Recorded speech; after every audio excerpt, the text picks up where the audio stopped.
Shalom, kali ini kami mau membahas pertanyaan yang cukup sering ditanyakan di sosial media. Ada banyak debaters Muslim yang menanyakan kenapa tidak ada orang Kristen yang menghafal Alkitab.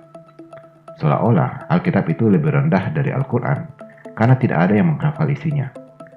Ini sebenarnya adalah bentuk penggiringan opini. Mereka sendiri yang menentukan standarnya dan mereka memuji diri sendiri karena standar yang mereka tentukan. Jadi apa sebenarnya alasan tidak ada orang Kristen yang menghafal seluruh isi Alkitab?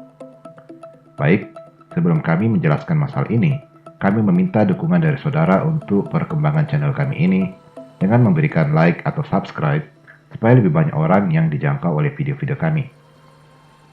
Nah, untuk menjelaskan kenapa tidak ada orang Kristen yang menghafal Alkitab, kami akan memberikan 3 alasan yang kami anggap sebagai 3 penyebab utama tidak ada orang Kristen yang menghafal isi Alkitab. Alasan pertama, konsep keselamatan di dalam Kristen dan Islam itu berbeda.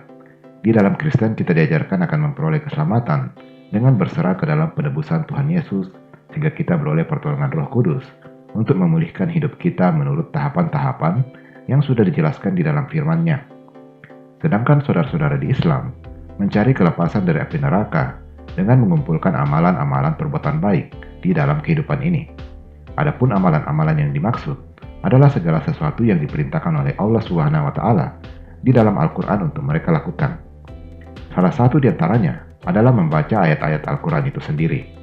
Mungkin ini yang menjadi salah satu alasan kenapa ada sebagian kecil umat Islam yang menjadi penghafal Quran. Ya, supaya mereka bisa membaca ayat-ayat ini kapanpun dan dimanapun, walaupun tidak sedang membawa Quran. Kristen tidak seperti ini. Di dalam Kristen tidak ada sistem kumpul poin amalan baik.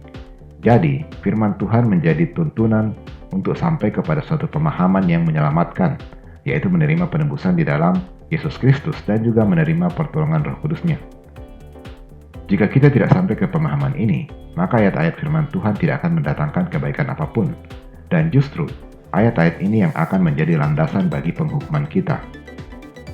Jadi inilah alasan yang pertama, yaitu Kristen dituntut untuk memahami apa yang dikehendaki oleh Allah di dalam firman-Nya, dan bukan dituntut untuk menghafal isi dari Alkitab kata per kata atau bahkan hingga titik komanya. Jadi, kalau Islam bingung kenapa Kristen cuma menekankan pemahaman saja dan tidak perlu menghafal, Kristen justru bingung kenapa Islam lebih menekankan menghafal walaupun tidak paham apa yang dihafalkan. Alasan kedua Kristen tidak menghafal karena memang tidak diperintahkan untuk menghafal. Ada yang mengatakan Alkitab tidak bisa dihafal karena terlalu panjang. Ini sebenarnya pandangan yang tidak tepat menurut saya. Kalau menurut saya, isi Alkitab sangat panjang karena memang sejak semula tidak ditujukan untuk menjadi hafalan.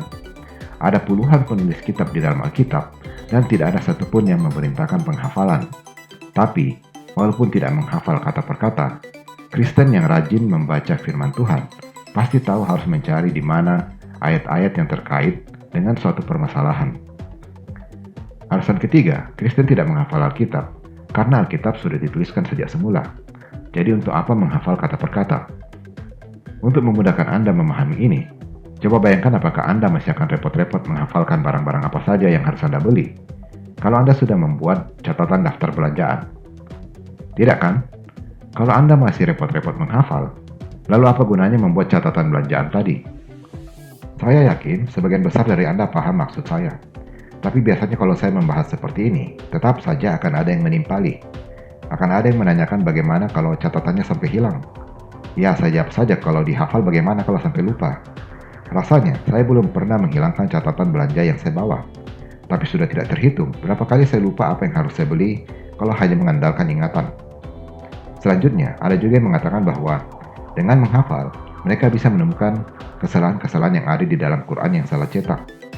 Pada dasarnya ini cuma retorika saja. Kesalahan-kesalahan ini bisa ditemukan karena penghafal membandingkan apa yang mereka hafalkan dengan apa yang tertulis di dalam Quran terbitan baru tersebut. Kristen pun bisa membandingkan apa yang tertulis di dalam Alkitab-Alkitab terbitan terbaru dengan apa yang sudah tertulis di dalam Alkitab-Alkitab terbitan terdahulu. Metode membandingkan tulisan ini tentunya lebih bisa diandalkan dibandingkan membandingkan dengan hafalan, karena para penghafal sendiri bisa lupa dengan hafalan mereka selama mereka masih manusia biasa. Anda bisa mencari di internet para penghafal yang lupa dengan hafalannya. Ada cukup banyak kasus di mana penghafal melupakan hafalan ayat Qur'annya. Bahkan, hadis sendiri mencatat bahwa Muhammad yang bertugas mengawasi hafalan Quran ternyata juga lupa ayat-ayat Quran itu sendiri. Jadi jangan dicitrakan bahwa sekali menghafal akan hafal selamanya, karena itu tidak benar sama sekali. Retorika lain yang sering Anda dengar di forum-forum debat adalah, Quran bisa dihafal adalah bukti bahwa Quran benar-benar firman Allah. Benarkah jika isi buku bisa dihafal, berarti itu adalah firman dari Allah Subhanahu wa Ta'ala? Ada banyak orang yang menghafal Shakespeare. Apa itu berarti Shakespeare adalah firman Allah? Ada banyak juga Muslim, fan K-popers, yang menghafal begitu banyak lagu Korea, walaupun mereka tidak tahu artinya. Bahkan mungkin mereka lebih menghafal lagu-lagu Korea ini dibandingkan ayat-ayat Al-Quran. Apa itu berarti lagu K-pop adalah firman dari Allah Subhanahu wa Ta'ala? Ada juga orang yang menghafal 16.000 halaman tulisan kanon ajaran Buddha. Apakah itu berarti Muslim menganggap tulisan-tulisan ini sebagai firman dari Allah Subhanahu wa Ta'ala? Selanjutnya ada juga yang mengatakan bahwa Bukhari menghafal 100.000 hadis sahih dan 200.000 hadis tidak sahih. Apakah itu berarti hadis adalah firman dari Allah Subhanahu wa Ta'ala?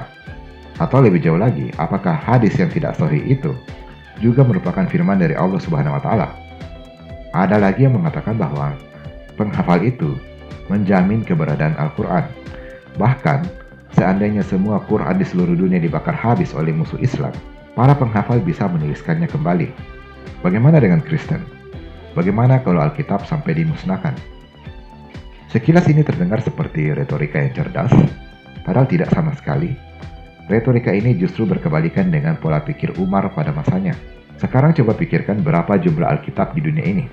Hitung juga aplikasi Alkitab yang terinstall di smartphone. Lalu bandingkan dengan berapa jumlah penghafal Quran di dunia ini.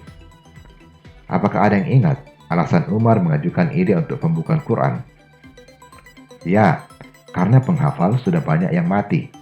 Jelas-jelas Umar berpandangan bahwa Quran yang terbukukan akan lebih mudah untuk dijaga dan diperbanyak dibandingkan para penghafal Quran.